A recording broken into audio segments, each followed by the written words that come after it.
৩ বছর পর বাংলাদেশ ও ভারতের যৌথ নদী কমিশনের সদস্য পর্যায়ের বৈঠক শুরু হয়েছে।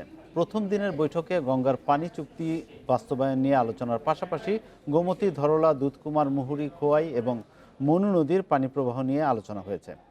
২ দিনের ভার্চুয়াল এই বৈঠকে ১০টি জেলায় নদীর রক্ষার কাজ, গঙ্গা পদ্মা ব্যারাজ নির্মাণের জন্য সম্ভাব্যতা যাচাই, রহিমপুর খাল খনন, তিতাস নদীর পানি দূষণ, বন্যা পূর্বাভাস কেন্দ্র বৃদ্ধি, মহানন্দা নদীর পানি প্রবাহ কমে যাওয়া সহ বিভিন্ন বিষয়ে আলোচনা করতে চায় বাংলাদেশ।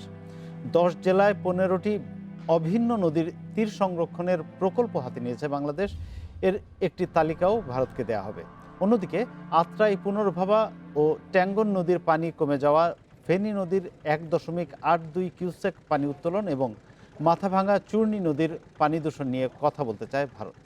পানি সম্পদ মন্ত্রণালয় ও যৌথ নদী কমিশনের পক্ষ থেকে জানানো হয়েছে, গত বছর আগস্টে দুই দেশের পানি সম্পদ মন্ত্রণালয়ের সচিব পর্যায়ের বৈঠক ৬টি অভিন্ন নদীর পানি প্রবাহ সম্পর্কে তথ্য আদান প্রদানের সিদ্ধান্ত হয়।